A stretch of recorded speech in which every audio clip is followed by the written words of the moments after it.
दोस्तों, स्वागत है आपका मेरे YouTube चैनल पे। अगर आपको मेरी कहानी पसंद आए तो लाइक करें और अगर आप मेरे चैनल पे नए हैं तो सब्सक्राइब करें। माँ, अब तुम बहुत बदल गई हो, पहले जैसी बिल्कुल भी नहीं रही। बेटी पीहू बोली, जो भाई की शादी के बाद पहली बार कुछ दिनों के लिए मायके आई थी। पीहू की बात सुनकर उसकी माँ सोच में डूब गई। फिर उसने बोला, तुम्हें ऐसा क्यों लगा? पीहू ने बोला, मेरी माँ जो पहले हर गलत बात के लिए किसी के भी सामने खड़ी हो जाती थी, अब देखती हूँ बहुत कुछ अनदेखा और अनसुना करने लगी है। आपके अपने सारे नियम कानून बदल गए हैं, कुछ लापरवाह सी हो गई हो आप। माँ ने बोला, तुमने ऐसा क्या देख लिया जो तुम्हें अपनी माँ बदली सी लग रही है? क्या तुम्हें मेरे प्यार में, देखभाल में कुछ कमी लग रही है? मैं बदल गई यह इल्ज़ाम तुम कैसे लगा सकती हो? मैं तो आज भी तुम्हारी माँ ही हूँ। पीहू ने बोला, नहीं माँ, प्यार में कमी नहीं, बस मुझे अब अपनी माँ में एक डर दिखाई देने लगा है, एक सतर्कता दिखाई देने लगी है। क्या यह सच नहीं है? माँ पीहू की बात सुनकर चुप हो गई।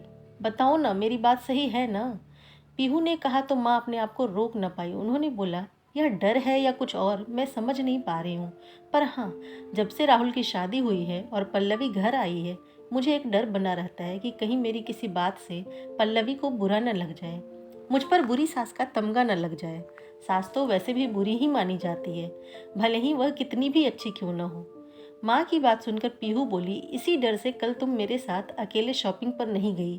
कहीं पल्लवी यह न कह दे कि सासू माँ बेटी के साथ शॉपिंग कर रही है और मैं रसोई में अकेले काम कर रही हूँ। यही बात है ना माँ? तेरी बात सच है, पर पहले जब मैं बहू थी तो सासू माँ के लिए डरती थी। हर समय उनके हिसाब से काम करके भी मैं उनके पैमाने पर खरी नहीं उतरी। यह उनका घर रहा, मेरा नहीं बन पाया।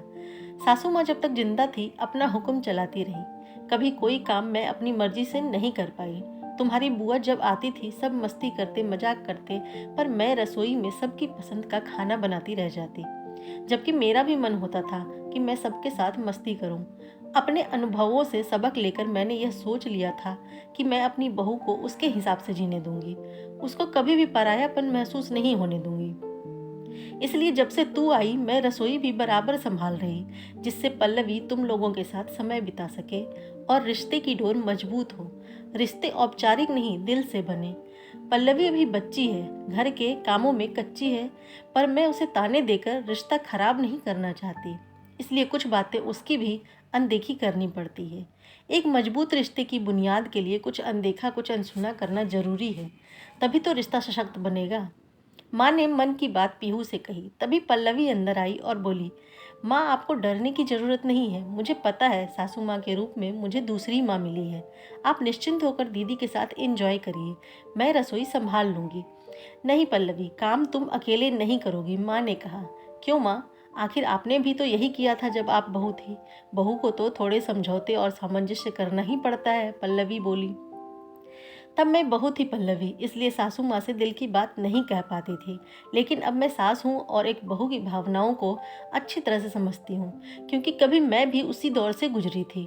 पर तब अधिकार नहीं था, आज अधिकार है। तुम्हारे साथ मैं दिल का रिश्ता चाहती हूँ। जैसे तुम अपनी माँ से जिद, फरमाइश या झगड़ा करती थी, वैसे ही सहज तुम मेरे साथ रहो, माँ ने कहा। तो पल्लवी दौड़कर माँ के गले लग गई। तुम दोनों सास बहू रोती ही रहोगी या बातों से ही पेट भरने का इरादा है? बड़ी जोर की भूख लगी है। पीहू ने वातावरण की गंभीरता को कम करने की कोशिश की।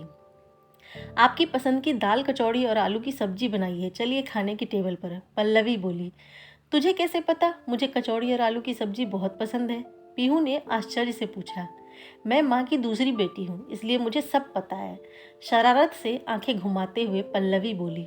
थोड़ी देर बाद तीनों देवियां अपने पति का क्रेडिट कार्ड ले शॉपिंग करने चल दी। शॉपिंग की बात और क्रेडिट कार्ड के लिए नारी शक्ति एक हो जाती है। एक हफ्ते बाद जब पीहू ससुराल जाने लगी तो पल्लवी की आंखों में आंसू थे।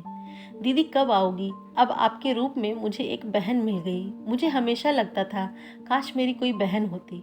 आपके साथ रिश्ते की डोर में बांध के ईश्वर ने मेरी कामना पूरी कर दी। सबकी आंखों में आंसू देख राहुल बोला, हद है, घर मेरा और मालकिन पल्लवी बन गई, जिसे देखो वही पल्लवी पल्लवी कर रहा। खबरदार, जो मेरी माँ बहन छीना तुमने मुझसे। छीना नहीं, छीन लिया, अब सब मेरे हैं, पल्लवी ने गर्व से कहा। दोस्तों, आपको अगर मेरी कहानी पसंद आए तो लाइक करें और अगर आप मेरे चैनल पर नए हैं तो सब्सक्राइब करें। धन्यवाद।